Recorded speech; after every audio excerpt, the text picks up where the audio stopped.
happens all around us all the time. In a Catholic school, the education of each student is seen as a partnership between parents as the first educators of their child and the school. The importance of this partnership is acknowledged in the directions for Catholic education in Melbourne over the next 5 years. When home is valued and relationships between home and school are strong, a true educational partnership begins to operate. So how do schools engage families as genuine partners in learning? Schools in the Catholic Archdiocese of Melbourne involved in the Smarter Schools National Partnerships Family School Partnership Initiative have spent time focusing directly on this relationship in all its complexities. The greatest impact occurs when we actively listen to students and parents, developing a deep knowledge of their skills, needs and aspirations. When we use this knowledge to plan for parent engagement, responding to the community's needs. When we build staff and parent capacity to connect and support school and home learning. And through collaborative leadership, when we engage parents as partners to strengthen our learning community.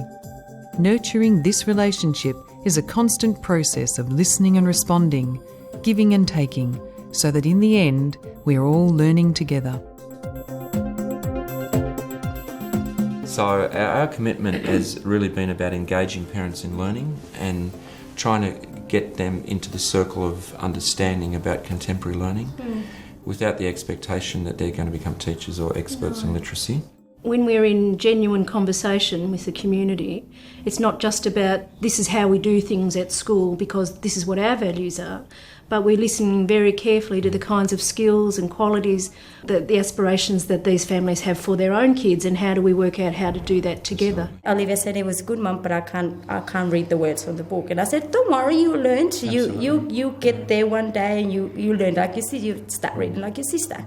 I guess there's a lot of research around this, but we know that when parents are engaged in learning, in the kids' learning, when the kids are engaged and want to be at school, then their learning is enhanced. So everything that we're doing is around that premise.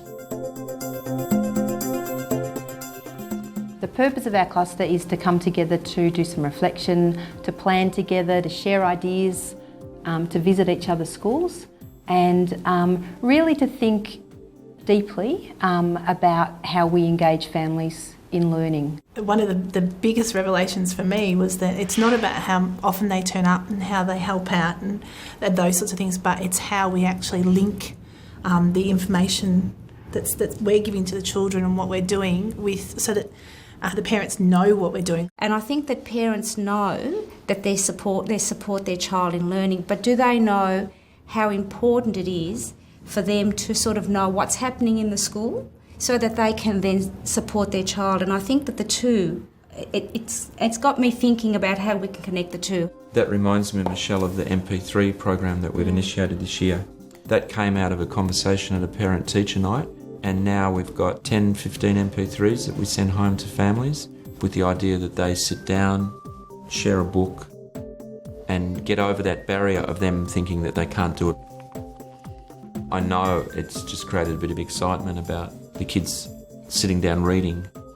I was asking the children how they'd gone with the MP3s, and it was really good just to hear the feedback. My mum got to hear it at the same time I got to. Fantastic, that's really good. It feels better doing something about school at home. I think it's something which we were saying, it's only one of many strategies that we're using. And we were talking, I think, about it, adding to it by maybe getting some bilingual books. Yes. So for those people who speak Arabic, they can sort of practice reading the Arabic and hearing it through those types of books. And they also asked us, our wives are home, can you do something that will support our wives to learn English?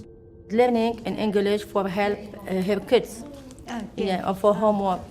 We can all speak English, but we're too scared. And the more confidence we have from working with friends, the more we will use it in everyday life. Before I'll talk with that interpreter, but no, I don't need it. I'm going straight away to the office, I'm talking with the staff. Yes. Because the staff, he helped me. If I don't know a little bit English, and he understand me, She can't speak English not well, but now she can speak English a little bit but she can help the children. Before she can't help the children with the homework, but now she can, yeah. We know that when schools and families partner together, children learn just so much better. And a big focus that we have here at St Peter's is early years learning.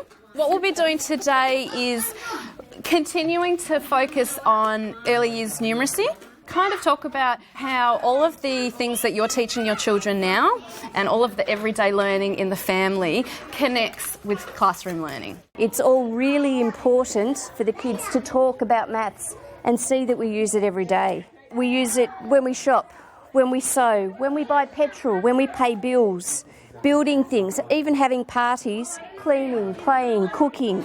And we also encourage families to do things together to build the children's confidence. And we use these in the classroom with the kids, even with the seniors, but they're all about maths. Mouse shapes, it's geometry. It's getting all the language of shape, but it's also about geometry. I want you to try and look for all the shapes you can see in this book. Look, we've been hiding in shapes, said Violet. We can make things with them. Here's a square. What shapes did you see in the book? Zach? Circles. Circles? Squares. Ovals and rhombuses. We're really interested in working with mums with their very young children from birth to 3, because we know that when we get the message to the community in a way that's acceptable to them, that their kids learn from birth and that they are their children's first and best teachers, and we support them with that, then those children are going to engage well with school and with learning. So last year we worked with the mums and families to make this, the Book of Sudanese Cows. What this book did was engage parents and families, particularly, but not only, from Sudanese culture, because they saw their families reflected. One of those 70 cows has the same colour as this. That's my mum's one. Is this your mum's cow, Sabrina? What's special about this cow? My mum made it and she did it all black. This book has been a tremendous strategy for supporting parents to sit with their children and open a book and turn the pages. We have some unstructured activities set up for the parents. We welcome them. We make sure we use their names. We welcome their children. And we know that this is a time that the women really value connecting with each other, because although they're living in a really dense neighbourhood, they're often very, very lonely. We make very explicit that the play-based activity is a way where children can learn. Children's art is in the book, the mum's art is in the book, and they can see how together we make a story. We want everyone to go home every week knowing that what they learnt on this day is something that they can do at home with their children. It's a journey with the whole family. What happens in those preschool years has a big impact on what happens with children's learning at school. Some of our survey data was saying that parents are wanting to know what goes on in the school, what are the expectations upon them, what are the expectations of the children. So hence our 6 sessions on which we've called Learning Together. Today we're going to have a think about how we can use maths at home. Count when you're setting the table, your knives and forks. How long till we leave? 1 minute, so 3 plus 2 plus 1. Okay, come Freya. It's 8:10. We've got to be ready. 8:30 to leave. We've got 20 minutes to have breakfast. How would you like your toast cut? You like it in halves or quarters? Just in half. Halves? Yeah. Okay, how many pieces in half? 2. Okay, that's right. 2 pieces. What shapes are they? Triangles. Triangles. 2 triangles. Very good. Look at my half. Yeah, if you take in half, there's half of each other side. I like this half. Yeah. So what have you made now? Half. A half. I like how you made the connection to the classroom with the games, making that point to parents that These games will be familiar to the children because we're using them in the classroom. So the more we make that connection between home and school, I think the better we'll get in terms of outcomes. So, for example, if we're doing measurement, we might be measuring the length of a fence using informal units, or we might see how many body spans across a driveway or something like that. Incorporating our local environment into maths and making maths real for them. 11 children? Yeah, write it down. Can I write it down? And at the same time empowering the parents the language of how to informally measure something at home, and so they know what we're doing. So each one we're planning to have to be based on whichever topic we're doing at the time, so they're learning as the children are learning. If they can come along on these walks, they'll then be able to hopefully go and take the information that we've done on these walks home and discuss with the children and really consolidate and hopefully build some relationships with the parents. Jackie and I are thinking of setting up some fortnightly sessions for the parents. We're thinking that they could come in after school on a weeknight and we could teach them about what we're doing in the classrooms. But I think in those sessions, to make them short and sharp, but covering the literacy and the maths that we're covering, the language that we use, and how we teach reading and how we teach maths. So take 2 cards and make 10. Put them here.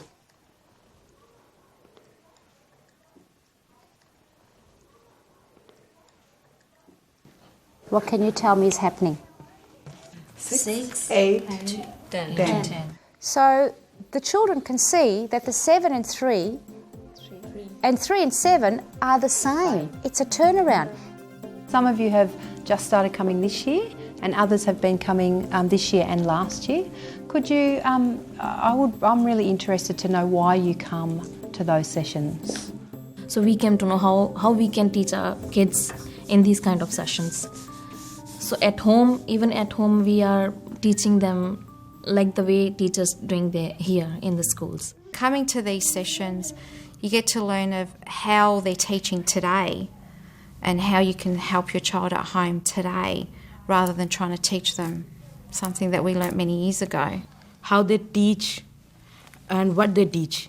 That's why I come here and ask her, what do you teach and how to teach? The way the child learn here, and also you can help her at home.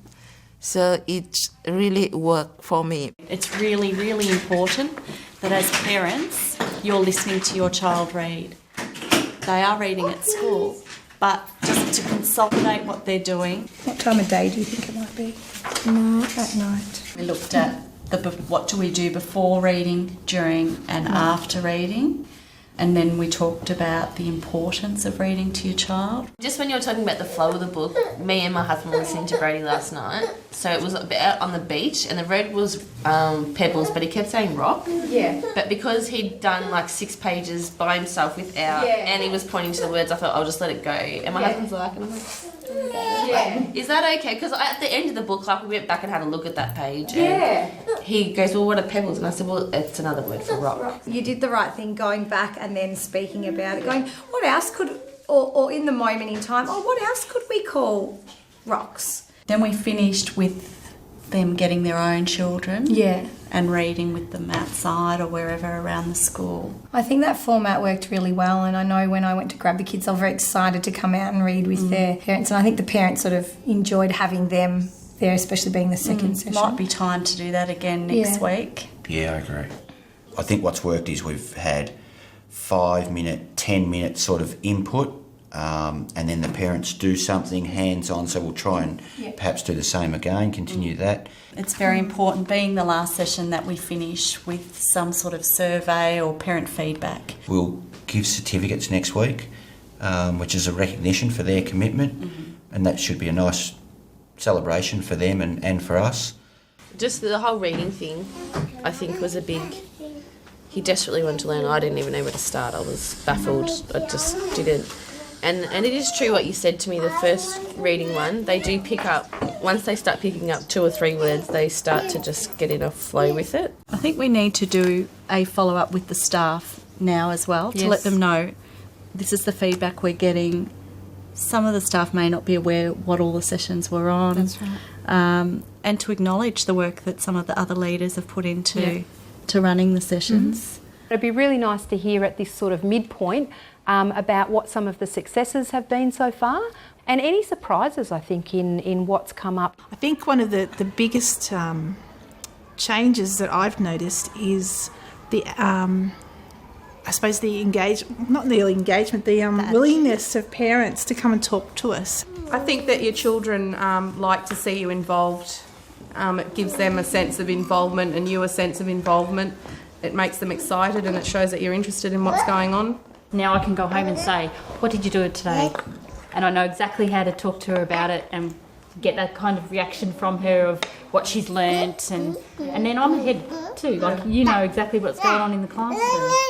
Your children don't tell you everything about what's happening at school, so by being involved in these things you get to see what's going on and you get a bit of a heads up and you know what to ask them that night or that week. Oh, it felt good when Jade see me there. Sort of her eyes sparkled and she was really happy that I was there, and it's good that the kids can have fun and learn at the same time. We didn't make the activities up, the kids did, but we're not calling it homework anymore, it's learning at home together. We took a copy of the Multiple Intelligence home and we personalised them with our families to match what our families wanted to do. With the focus being on building relationships, so most of the activities on the matrix are to be done with, or hopefully to be done with, someone in the family. Yeah. You can strengthen bonds between you and your family members. Instead of having to do your homework all alone, they can help you with it and you won't get as stressed because there are other people that can do it with you. And you get more of a relationship with your brothers, your sisters, your family and friends.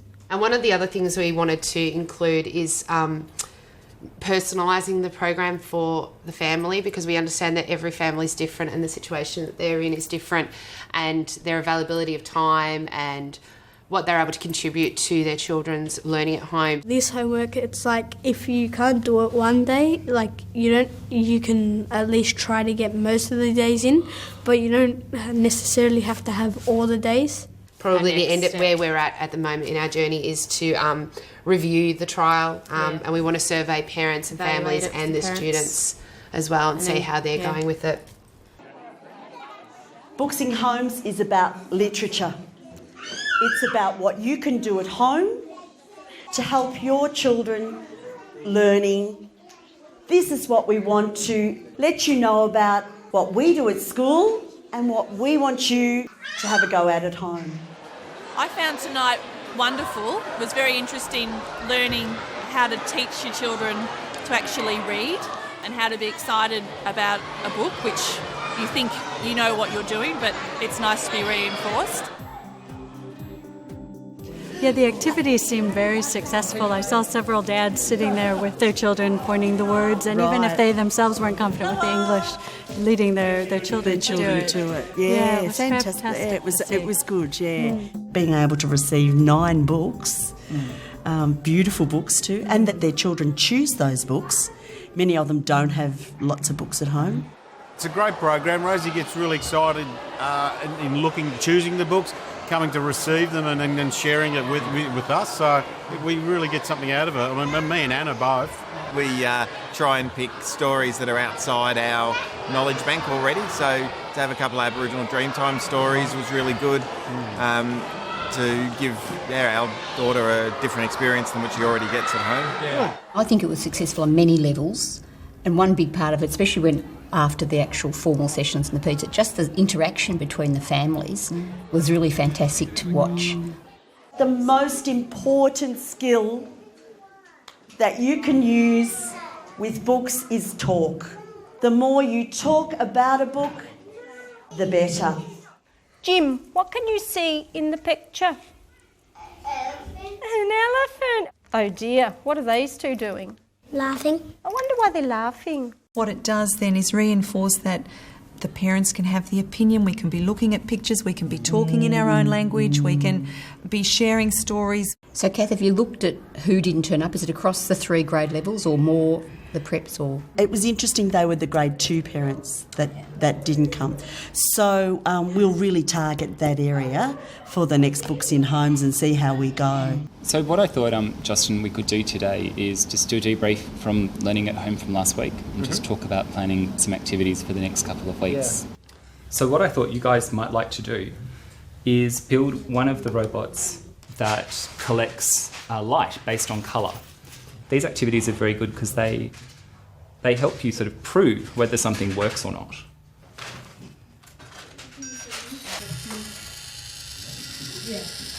We covered an introduction to EW7 and also how to contact the school and read announcements and bulletin board items and those sorts of things. And you can play. And while learning? Yep. What do you have, math? And then we moved on to maths and geometry. And what we did was we worked through an activity which Carla helped us workshop, where we look at the differences between different types of shapes and we get the families to make a 3D shape. So they'll look at shapes like rectangle, parallelograms, triangles, and then we throw in tetrahedron. How many triangles? Wow. And then at the end of that, I gave them the links to Mathletics and also SumDog. And so they were able to run through how to work with those. I think the other thing is they can learn together at home, and it's also engaging for a lot of the parents. Okay, this is SumDog. It's a website where you play games, maths games around the world with other people. My teacher sends me works that I have to do, and he sees it on his laptop of the correct answers I got and scores. That's really good. I would like to know about that so I can play too. I think that the time and energy that you've put into thinking really deeply and reflecting on your own practice has made a really significant difference, and also your willingness to just jump in there and take a risk. With my planning and teaching, I suppose now when I plan, I've always got my families in mind. And when I first started teaching, I was always a little bit frightened or hesitant about parents coming into my room or communicating with parents, but now I have a different view of the parents and the families. I've been extremely surprised at how if you give parents a chance, they have got so much to offer that we've just kept them at bay. Yes, we give them reports and things, but I don't think we've ever actually allowed them to come in and teach and work with us and be involved with us, and I think that's made me more humble and I think appreciative of the gifts and the talents they have. We're really working together, and I'm working together with parents whose children I'm not teaching, which it sort of embraces the fact that all the children in our school are our children that we're working for. We realised if we were going to keep on doing what we'd always done, we'd get the same result. But there's definitely been a massive difference in the behaviour of our children, in the way they're learning, their engagement. You can see it. It's just very almost tangible, the difference in the engagement. So where we're going with all of this, we know what kind of school learning community we want to create, but we don't know right now what that's going to be, because it's in conversation. It's engaging the parents, and that's yet to be created. It's not in our hands anymore, it's out there. I'm learning now with my daughter so how to teach, so we are learning together.